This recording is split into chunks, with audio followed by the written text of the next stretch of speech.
Yo, I'm so bored. Fuck. Well, I say I'm bored. Today's Monday that I'm filming this, so you'll probably see this Wednesday or something. I don't know. I've lost track of time, really. I've lost track of dates, really. It's one of those, isn't it? Still here. We're still together. We're still locked down, baby. So I just wanted to quickly say, like, thank you so much to everybody that's bought some merch, clothing, stickers, accessories, car parts from me recently. Like, today has been my busiest Monday that I've had in like probably 2 years. So it's like, thank you so much, genuinely. Like from the bottom of my heart, like especially during these like super tough times. I know not everyone's got much to give and to spend at the moment. So thank you for choosing to spend that with me. Especially your time, because I know that's the most valuable thing and that's what we are gifted with having the most of at the moment. So I wanna dive right into it today. I'll tell you another story time, I think. I really enjoyed the last one and it got about the same amount of views / more than some of my normal car vlogs. So I thought, well, if I can get more views and have a better time without leaving my house, then that's fantastic. So today, it's another police story. But this one is all because of this car. Now I have to dig through the archives to find the footage. Fuck me, it's about fucking, it's like 9 years ago I had this shit. So this car got me in a lot of trouble. Because I was 21, testosterone running through me like crazy. At the time, I worked out constantly and I was on every supplement you can imagine apart from steroids because I'm too scared to take those. You can probably tell now with the old man boobs in the belly. Yeah, I'm not as hot on that shit anymore. But that was probably my highest time of confidence. And I, turning 21, bought myself my first Integra DC5 Type R. My dream Honda at the time. Oh my God, nothing could beat this thing to me. It was like the best car in the world, and I just made it really loud. Like every 21-year-old that gets a Type R, I just bought the loudest exhaust I could get. I watched that Hot Versions exhaust catalogue, and it was sound or whatever, like it was cool, and I was like, I want the J70RR. I bought this J70RR off some dodgy importer, messed me around like crazy, and then through that, I then just chucked it on the car when it eventually did arrive. It was a bit dinged and dented, it was very annoying, but we didn't give a shit. We were like, oh, let's just get this exhaust on. We waited long enough for it now. Let's just go and have some fun. So, this is how that sounded on the first ever time that I heard it, because I do have that video clip.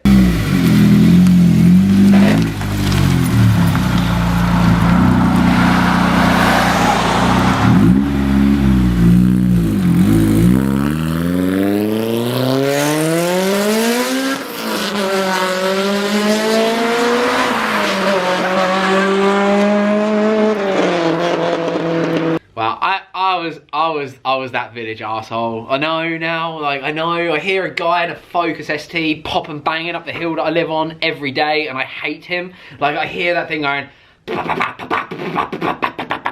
the whole way up the hill and I just wish he'd fuck off. And now I realise how people must have felt about me. And I understand. And I'm like, oh, so this is how it feels to be on the other end of this. Car was so loud, like legit. You could hear it. I think we worked it out with Peck 7 miles. If I was on it, round the back lanes, you could hear it for 7 miles from where he was to where I was. And that is a lot of noise, like a lot of noise. And yeah, I got in a lot of trouble for it. So I'm gonna explain this situation. I've got my flip-flops on. Let me just take that. Actually, no, I'll keep them on for now. I feel grounded with some grip on the old feet. It feels good.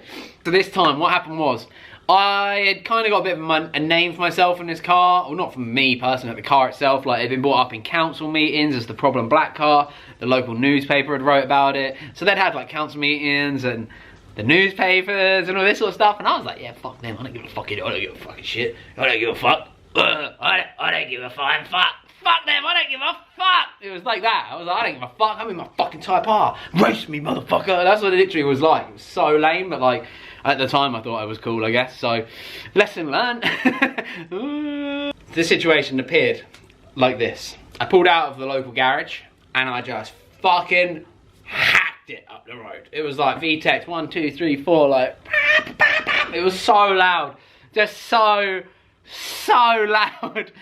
I didn't realise at the time a policeman had seen me come out of the garage as he's coming along and he's put his lights on and I've just pinged it around the car and gone and he couldn't keep up. It's one of them things, pretty funny really. But at the time, like I said, I was super into my fitness. So I was out on one of my 5-mile runs. I can't even imagine doing a 5-mile run now. That's how distant this life was for me. Absolutely crazy, really. 5-mile run, insane. So, I'm out on my run, I'm going for it. Oh my God, I'm running so fast and so hard, and I feel like I'm super cool because I don't have an ounce of fat on me at the time. And that was a good old day. I did look like I was ill though, to be fair, because I didn't eat carbs either, so it was just a terrible time. But, so we're running, and I felt something in my knee go. Like, I was just like, Kong, and I was like, oh my God, I can't walk. I was fucked.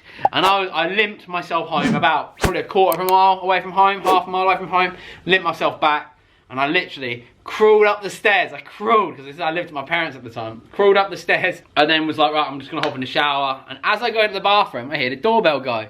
And I was like, I ain't getting the fucking door, fuck that shit. Dad, I get the fucking door! So Dad went and got the door, and he was like, Adam, I think you wanna come down here? I went, I don't think I do.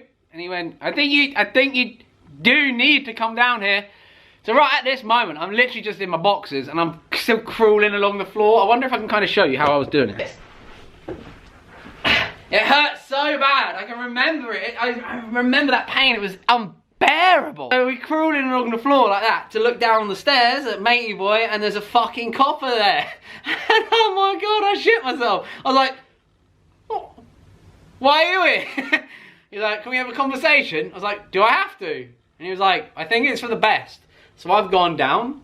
I'm trying to remember exactly what he said. He come and sat down, and then he explained the situation, that the problem black car that they get phone calls about every single night, because at the time, my idiot friend Tom Peck, he couldn't drive. So I'd go pick him up and then drop him off. And every time I dropped him off, there was this block of flats, and I'd just do a rolling burnout.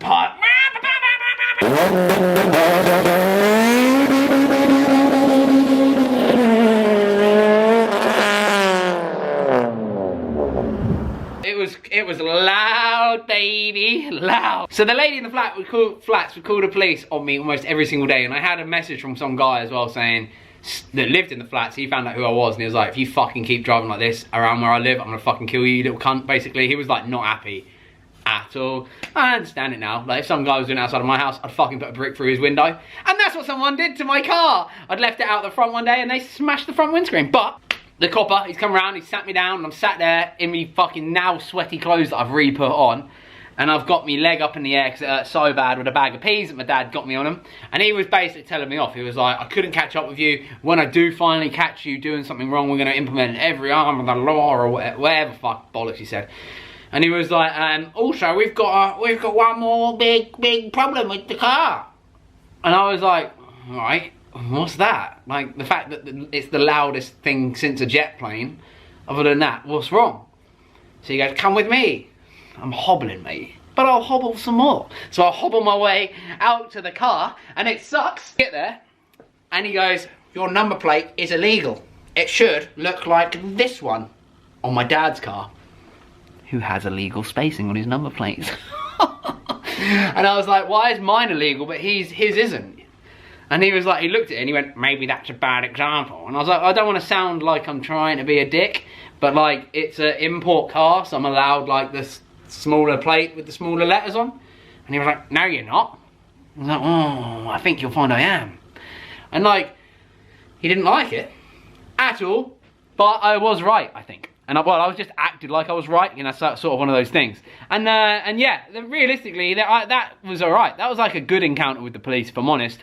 But it was one of them that he'd come to my house to tell me off and say he couldn't catch me. If I'm being honest, I can't really remember the full extent of that conversation. I think it went okay because it didn't scar me. You know, emotionally, I'm fine. I did eventually have the windscreen smashed on the car, and that was kind of like the last straw. I kind of like react really badly sometimes, and I reacted terribly to that, and I ended up punting the car off for a 350Z, which was the worst decision I ever made. I lost a ton of money, I hated the 350Z, and I ended up getting another Integra a few weeks later, which is the biggest fuck up I've ever made. Like, that was the last time I really lost money on a car, almost. But yeah, that's the end of that one. I think the next story I tell you, because this one isn't as fun, I don't think, as the last one, so like, the next one, I'm going to tell you about my time on track with No Good Racing in Japan. How I accidentally ended up on a track day in Japan with no good racing. So I'm going to tell you that story. They might not all be funny, but they, you know, they're stories of my time doing all this, and I just want to, like, I've got so many experiences to share from you through the car world, and some that I've never told publicly, and I think that'd be great. And once again, I just want to say thank you all so much for supporting my company through this, like, really hard time. If anybody needs anything, 621.com. I'm still really active with everything. I can do everything in my isolation, so that's fine. And yeah, I think it's sick, and I really, really love everybody's support. It genuinely has, like, warmed my heart and made my days a bit better. So yeah, please stay at home, stay safe, and I will see you in the next video. And please make sure you're subscribed as well. It'd mean a lot. Right, see you later, guys. Peace.